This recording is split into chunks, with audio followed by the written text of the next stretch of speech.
You know that feeling when you're about to witness the most epic royal drama unfold? Well, buckle up, Buttercup, because we're about to dive into a tiara tale so juicy, it makes reality TV look boring.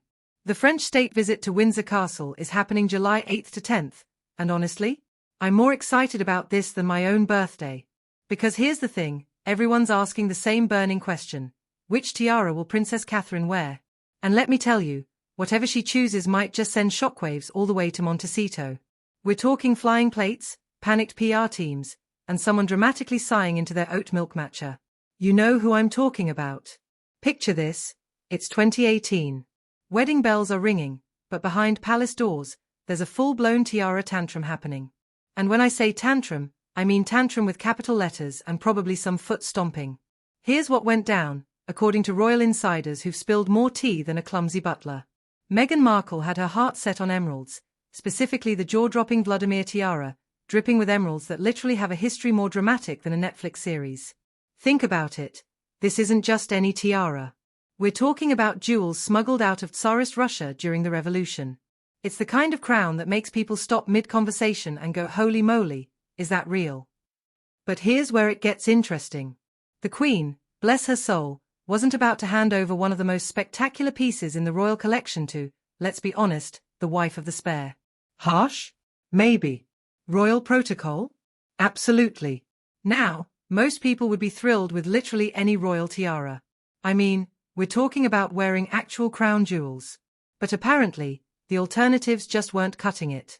The Queen Mary sapphire bandeau? Nope.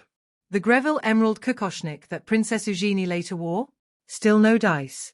And here's the kicker, Meghan reportedly had this whole vision.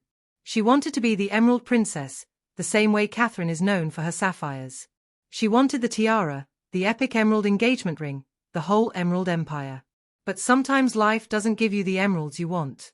Sometimes it gives you a beautiful sapphire bandeau, and you work with what you've got. So here we are in 2025, and guess what's happening? There's serious buzz that Princess Catherine might debut one of those very tiaras that caused all the drama back in 2018. Can you imagine? Catherine walking into that state banquet, emeralds sparkling under the chandeliers, looking absolutely radiant while representing the British monarchy on the world stage. I'm not saying anyone would spontaneously combust with jealousy, but let's just say I'd check the weather reports for sudden temperature spikes in Montecito. We all know what's coming next, right?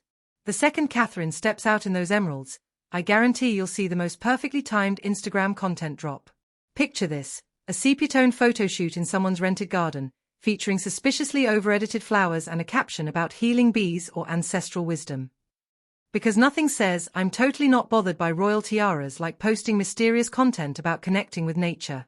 Oh, and suddenly everyone's going to discover their deep connection to French culture. Maybe there'll be a casual Instagram story about making French pastries while discussing the profound meaning of joie de vivre.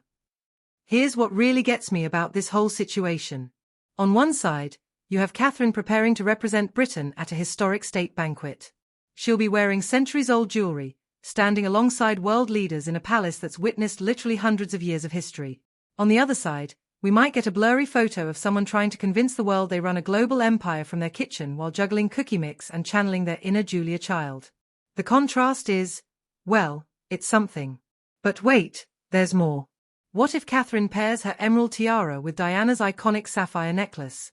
I'm telling you, if that happens, the internet might actually break.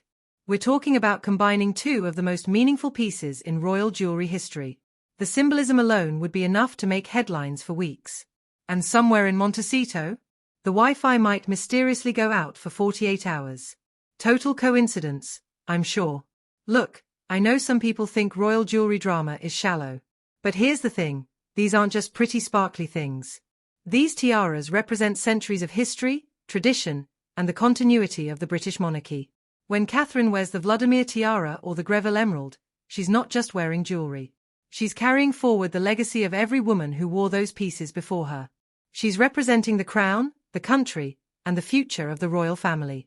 That's a responsibility most of us can't even imagine. And honestly, she handles it with such grace and dignity that it makes the whole thing even more impressive.